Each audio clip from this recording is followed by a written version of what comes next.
This is your news source evening bulletin for today, Friday, the 24th day of February in the year 2023. I'm Gordon Mosley reporting. Here's what we're tracking tonight. The leader of the Alliance for Change, Comrade Ramjatan, has warned that Guyana could face expulsion from the Extractive Industries Transparency Initiative if the country fails to meet the new deadline for the submission of its fourth report. During an AFC press conference today, the party leader also rubbished the president's explanation for the country's failure to meet the initial deadline, resulting in Guyana's suspension from the international group. Ramjatan said it is important for the national coordinator of the Guyana Extractive Industries Transparency Initiative Secretariat, Dr. Prem Mazir, to have the report ready no later than May 2023. Indeed, he now has 4 months after the date of the suspension to still present the 2020 report. Not doing so will see Guyana being delisted from the international body. This, of course, will bring stinging rebukes to the Ali-led administration and huge embarrassment to Guyana. Earlier this month, Guyana was suspended from EITI after it failed to submit the 2020 report before the end of 2022. The board of EITI has ruled against granting the country an extension. However, should Guyana fail to make a submission by May, it could be delisted. When completed, the report is expected to provide some insight into the country's oil and gas sector, the mining sector, the forestry sector, and the fishing sector. This arrangement with Guyana and EITI is for complete transparency of all the gold contracts that were given to whether it is medium, small, or large mining companies, and also transparency as to who are the human beings behind those companies, what you call the beneficial ownership, how much money they are paying for these concessions, how much royalty are they paying, how much taxes are they paying? And it goes right across for forestry, for fishing, for oil and gas, and all the whole spectrum. In responding to Guyana's suspension from the international transparency body, President Irfaan Ali said it was unacceptable that the country was unable to meet the deadline. He cited the COVID-19 pandemic, flooding and other issues as the reasons behind the failure to file the report. But Mr. Ramjatan has rubbished that explanation. The president also laid blame on the fate of Guyana's EITI multi-stakeholder group. According to Ali, the MSG took 4 months before it approved the terms of reference for the independent administrator, who is critical to the process of compiling the report. But Mr. Ramjatan said the president's attack on the 2 MSG members, Mike McCormack and Vander Radswick, for abstaining from the voting process on the TOR is what is unacceptable. This is disgraceful and dangerous. Attacking 2 of the most prominent and active civil society members is plain suicide. EITI's standard makes it clear that each and every member of the multi-stakeholder group must operate and express their opinions freely without fear, coercion, and reprisal. It was explained that the 2 MSG members had expressed concern that the TOR did not require 2020 GYEITI report to include a status report on the implementation of the recommendations, which were detailed in the 2019 report. Mr. Ramjatan, who had predicted that the country would have missed the deadline for the filing of the report, maintains that the government should rehire Dr. Rudy Jadupat to head Guyana EITI Secretariat. Jadupat was instrumental in Guyana completing and successfully submitting all of its previous reports. He was appointed by the APNU government and his contract was not renewed when it ended under the current government. More news coming up in just a moment. It's been a long time coming. Overdue, some might say. But now that it's here, it will change life forever. And it is here to stay. The future is now. Transforming Guyana into the 21st century. Introducing GTT Fiber. Experience internet connectivity like never before. Speeds you deserve at prices you can afford from a name you can trust. Sign up today. GTT Fiber is here. GTT. Together, we rise faster.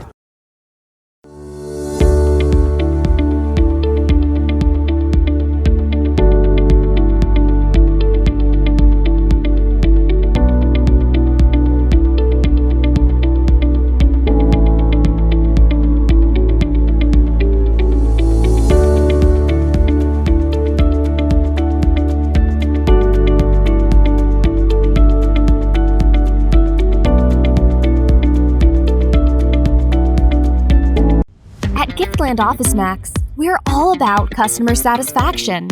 Whether it's clothing and shoes for the ladies, gents, and kids, or for the latest electronics or hardware appliance, we're always thinking of satisfying you, our dear customers.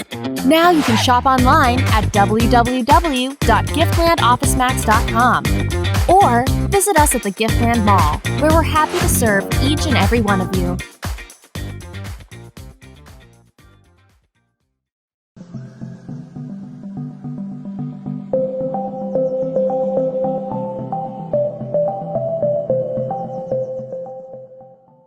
Did you know that you can check your NIS contributions online? Simply visit our website at www.nis.org.gy. Click on the Create New Account button and enter the required information. An automatic email notification will be sent to acknowledge your application. Once your information is authenticated, you will receive an email within 48 hours with instructions on how to access the site. Once logged in, you can click on the My Contributions tab on the left side of the screen to view your contributions. For further information, you can call our Records Department on 225-2798 or visit your nearest NIS office. Get in the game with Buster. Win a full gaming setup, Xbox X, gaming chair, gaming speaker and headset, or any of over 60 weekly prizes like Oculus Quest 2, Mini 2 drone, Nintendo Switch, and many more top gaming prizes. Check below for details.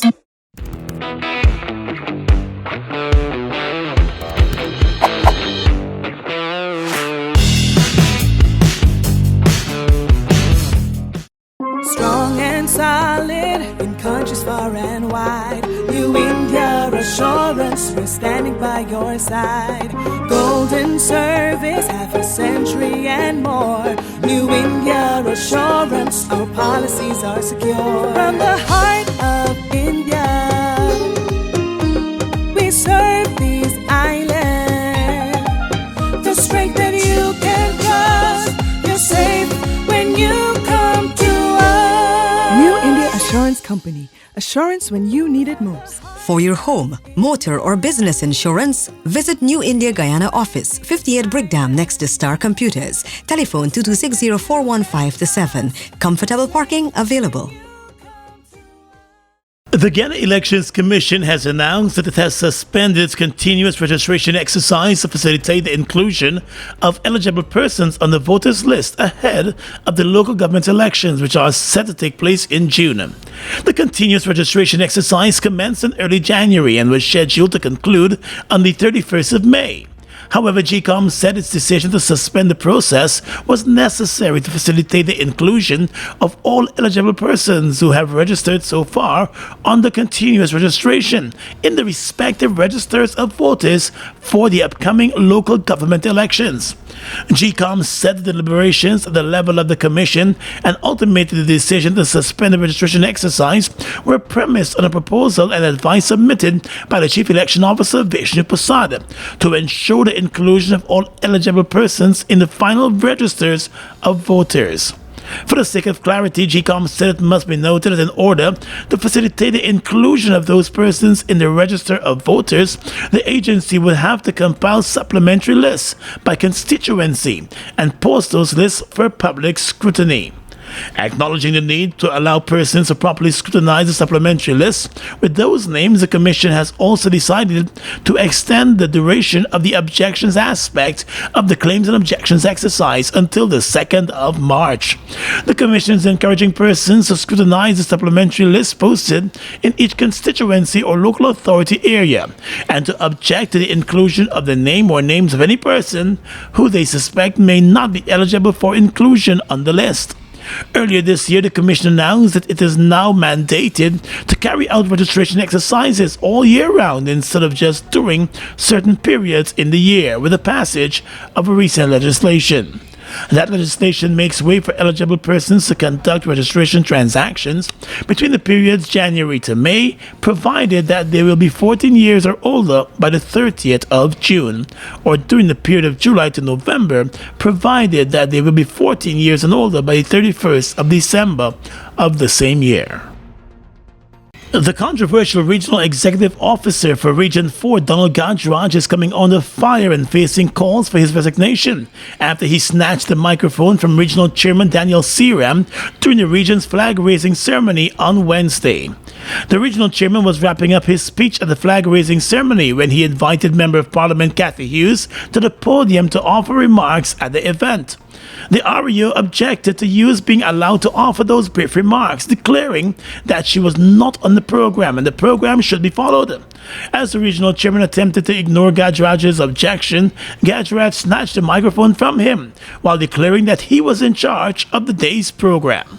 In the spirit of one Guyana, and I know she's not prepared, but I must ask Ms. Catherine Hughes to make some brief remarks. I know I put you on the spot now, very brief remark before we go on to the other speakers. Thank you very much, Mr.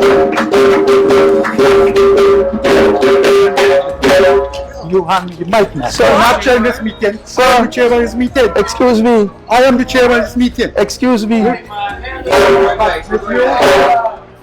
chairman of this meeting. I don't want it again. Very disrespectful. Very disrespectful. Mr. Chairman. Excuse me, Ario, you gotta know your position. Something is wrong.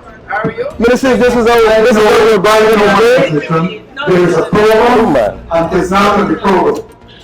The chairman. No. But this ain't make sense. This ain't make sense. Yes, and we need to stick to the program. It is the program. Yes, I ain't deaf on this stupidness here. This is nonsense. You can apologize. You just cannot. The regional chairman stepped back from the podium and left the event, explaining that he invited the visiting MP to offer brief remarks and there should have been no issue with that invitation. The entire incident took place in front of Minister of Health Dr. Frank Anthony, regional officials and dozens of school children who were in attendance along with other invited guests. Today, the APNU AFC Member of Parliament Ganesh Mahipal said the REO, who was appointed by the PP Civic Administration, was out of line and disrespectful. Mahipal said Gajraj was a political appointee to the post, who has been causing several problems at the Region 4 administration. He said Gajraj should be removed from the position. Members of Parliament Cathy Hughes, Amanda Walton Desir, and Tabitha Sarbo Halley have also called out the regional executive officer for what they said was his distasteful and embarrassing actions. The opposition said with all of the government's talk of One Guyana, the actions of the Region 4 REO proved that the One Guyana mantra is all talk and nothing else. At Wednesday night's national flag-raising ceremony, President Irfan Ali said his hands are outreached for all of Guyana as he promised to push for greater unity and cooperation across the country. My hands remain open for friendship. My hands remain open to shake the vulnerable, to lead the weak, to guide the strong, to embrace all of us. It remains outstretched to the proposition of unity, to the proposition of hope, and to the dedication of country above self. Speaking before an audience of invited guests and members of the joint services outside the Parliament buildings, the President said Guyana's best days are still ahead, echoing previous statements about his government's plans for moving the country forward with the resources from the newfound oil wealth. We are ensuring that the use of our oil resources are prudent, being made more transparent and secure for present and future generations. The president dismissed what he called the negativity being channeled towards his government, and he promised that it will not be allowed to deter his administration's plans and efforts to build and develop the country across every region. President Ali also extended thanks to all Guyanese for embracing his government's plans, making special mention of members of the joint services, healthcare workers, farmers, and other public servants. He said homage must also be paid to those who struggled to build the Guyana that exists today, adding that with all that's happening across the world, there is a need for Guyanese to work together and not in isolation of each other. It is our collective effort as a nation, as a people, and as a society, and as a family that will ensure we are all protected, we are all safe, and we all succeed. I pledge to be the head of the storm's defense system and to be that leading link that embraces every other link, that forms itself into the Guyanese family, to secure our future, safeguard our land, preserve the beauty of a unified people, and uplift the aspiration of a hopeful people. Guyana attained republic status in 1970, officially becoming the Cooperative Republic of Guyana, severing all ties with the British monarchy 4 years after gaining independence in 1966. The Guyana Revenue Authority wishes to notify all lending and licensed financial institutions of their obligation to submit their annual statement, commonly called Form 3. This statement should be submitted to the GRA on or before February 28, 2023. Remember, the submission of your annual statement is critical to the verification and payment of mortgage interest relief refund to taxpayers. Don't be late, submit your annual statement before the due date. For more information, please contact our Tax Advisory Services section on 227-6060, extension 8000. GRA, your partner in development. Mobil 1 is more than oil. It's many oils. It transforms at the molecular level. When cold, it's thicker than honey. When hot, it's thinner than water. Mobil 1 adapts and readapts to last longer. 16,000 kilometers between oil changes. That's your engine evolved. Sol Guyana is the authorized distributor of Mobil lubricants. Persistent rainfall could do very little to keep the crowds away as thousands packed the Mashramani route to get a glimpse of the costume and mash bands that took part in the Mashramani Float Parade on Thursday. This year's Mashramani Parade was the first one to be held after a 2-year break that was owed to the COVID-19 pandemic. From early Thursday morning, the families could be seen setting up their picnic and hangout spots all along the route. The parade got off to a late start as overcast skies and intermittent showers dampened the day's activities. However, by early afternoon, the bands started to make their way along the parade route. There was hardly any private sector participation in this year's costume parade. The majority of bands were from government ministries and government agencies and regional offices. With just over 10 bands on display, revelers and roadside patrons alike enjoyed the offering. Security was tight all along the parade route, as the Guyana Police Force and the private security agents kept watch over the day's activities. There were no reports of any major incident occurring. The parade ended on the heavy rainfall and dark skies, which also forced the postponement of last evening's Masharama show. The show will now take place on Sunday night at the same Kingston Beach. Declaring that Guyana is a real nice place, Adrian Dutchin recaptured the Soca Monarch crown after staying away from the competition for several years. He was announced the 2023 Soca Monarch at around 3:30 on Mashramani morning, edging Diana Chapman by a single point to capture the crown. Appearing fourth on stage during the late-night Soca show, Dutchin pulled off a groovy performance with dancers decked out in gold and red as he encouraged the crowd to show them how Guyana nice.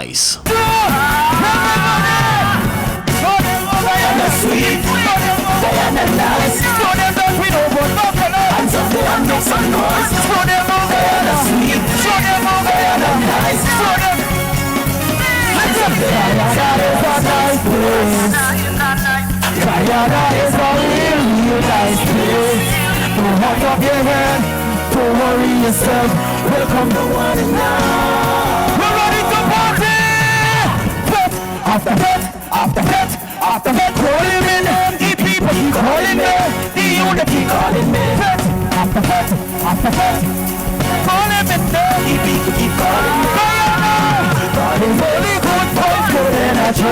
We want them inside our head. Good vibes, good energy. Take a jump of it. Good vibes, good energy.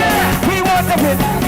Good Diana Chapman has emerged as the queen of both the soca and calypso competitions, getting second place in both of those competitions. She brought the patient back to life with her therapy wine during her performance. Bacchanal in my brain just make me get dance over and over like a drunk with soca. Boy, when I wine for you, I want you to move in tempo. But when I push it back, boy, just slide up flat. Boy, you know I got it take to make you good, yeah. Let me take care of you. Boy, come let me give. What? It is therapy wine and mix up your spine. What? Boy, come let me give. Therapy wine, boy. Don't pray it right over. Don't pray it to hold me. Cause you don't know me. Nice and groovy. When you in the party, I got a thing for you. Come, let me put it on you. Let me get you some action so you can function. And former junior soca monarch OKC and his love for woman landed him in the third position, while Matic Queen's all-day party allowed her to round out the top four. Crowd favorite Kwesi Ace was left out of the top positions during his return to the Soca Monarch competition, despite energizing the crowd with his performance of Nothing About Me. During that performance, Kwesi Ace prayed for the country and offered forgiveness to the Culture Minister Charles Ramson Jr. I want to talk to the Minister of Culture, Youth and Sport. I forgive all of you. I love all of you. We're going to make Guyana great. And all I want to do is make Guyana great with you. Listen to me.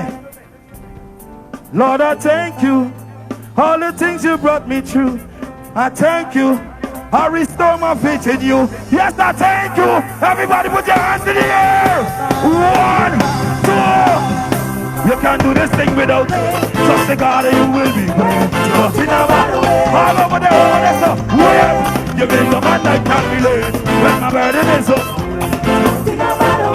In a Facebook post earlier this week, Ace revealed that he had been blacklisted by the government from being hired for government-sponsored events, noting that he believes he was only picked for the Soca Monarch competition because his song was bigger than the competition itself. Last year's Monarch, Jomo Primo, was also locked out of the top positions, even as he spread out cockroaches. Like Ace, the former Soca Monarch and veteran singer had also complained about the government sidelining him from performing at government-sponsored events, even as he was the reigning Soca Monarch. Other good performances during the competition came from police officers Jamal Stewart and Vintage, who despite their good vocals and stage presence were locked away from a place in the top 4.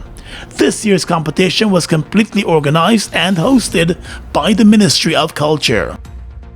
A Nigerian national who attempted to post 1.1 pounds of cocaine in a package through the post office was sentenced to 4 years in jail today. He was also fined $723,000 after pleading guilty to the crime. The man, Gift Obioha, who has been living in Guyana for a number of years, was nabbed at the Guyana Post Office Corporation by Kanu agents after the illegal drug was found in a package that he was shipping to the U.S. Kanu had also arrested another Nigerian in relation to its investigations, but he has not been charged with any crime. And an American man who arrived at the Chedijagan airport from New York with several joints of marijuana in his possession weighing 16.6 grams has pleaded guilty to drug trafficking and has been sentenced to community service and fined 30,000 Guyana dollars. The man, Delroy Julius Seaford, appeared before Magistrate Judy Latchman at the Diamond Magistrates Court and immediately pleaded guilty to the drug trafficking charge. He was nabbed at the airport 2 days ago with the marijuana joints just after he stepped off a plane that arrived from the U.S. Using recently passed legislation which prohibits custodial sentences for small amounts of marijuana, the magistrate sentenced Seaford to 3 days of community service and fined him $30,000. Seaford arrived in Guyana for the funeral of a relative.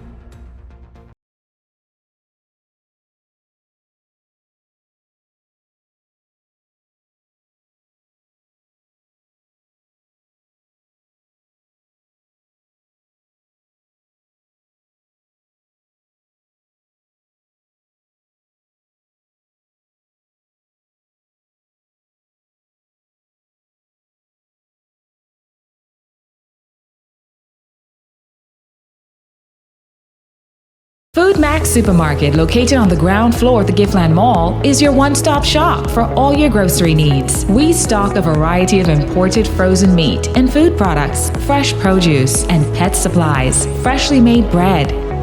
Rotisserie chicken and patties are also available daily.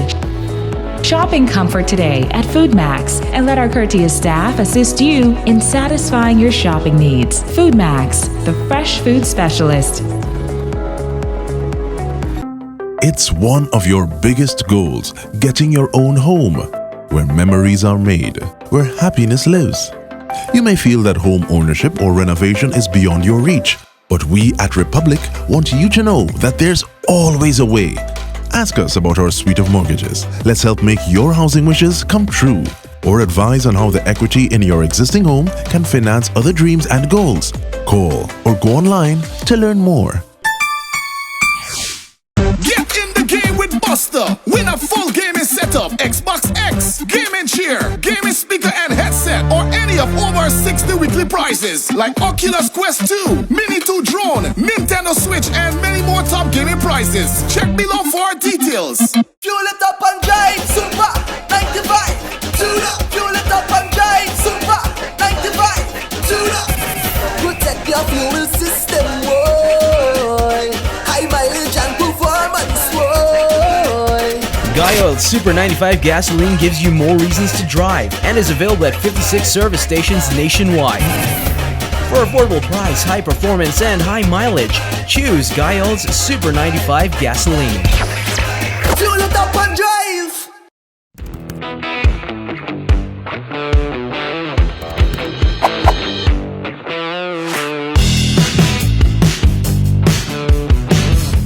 Across the region tonight, the Minister of Energy in Trinidad and Tobago, Stuart Young, hopes to return to Caracas, Venezuela in a few weeks to continue discussions on the Dragon gas field deal. At a post-cabinet press briefing at the Diplomatic Center hours after returning from similar discussions in Venezuela, Young said a delegation of experts will accompany him to continue the discussions. Prime Minister Keith Rowley announced back in January that the United States had waived energy sanctions against Venezuela via the Office of Foreign Assets Control, paving the way for Trinidad and Tobago to develop the PDVSA-owned Dragon gas field. Young said yesterday that he had just returned from his second visit to Venezuela since Trinidad and Tobago was provided with the waiver. The waiver was granted for a 2-year period. Colombia and Bolivia will jointly ask the United Nations Commission on Narcotic Drugs to remove coca leaves from its list of prohibited substances and accept the plant's traditional uses, the government of Colombia has said. The proposal, which the two countries will make at the Commission session in Vienna in mid-March, is a bid to destigmatize conversations about the problem of drugs, Colombia's vice minister announced. He said Bolivia and Colombia consider it the moment to once again put the issue on the table. The Colombian president and the U.S. Secretary of State Antony Blinken have discussed stepping up intelligence sharing and other measures, but remain at odds on some issues like extradition. And finally tonight, international news. Two brothers from Pakistan who were held in a U.S. military prison at Guantanamo Bay for nearly 20 years have been released without ever being charged. Abdul and Mohammed Ahmed Rabbani were arrested in Pakistan in 2002. The Pentagon said Abdul Rabbani operated an Al-Qaeda safe house, while his brother organized travel and funds for the group's leaders. The brothers alleged that they were tortured by CIA officers before being transferred to Guantanamo Bay. Both have now been repatriated to Pakistan. The Guantanamo camp in Cuba was established by the then President George W. Bush in 2002 to house foreign terrorism suspects following the 9/11 terror attacks in New York. It is on a U.S. Navy base, but the camp has come to symbolize some of the excesses of the war on terror due to interrogation methods that critics say amount to torture and detainees being held for long periods without trial. And that's your News Source Evening Bulletin for tonight. I'm Gordon Mosley reporting and encouraging you to have a safe and enjoyable weekend.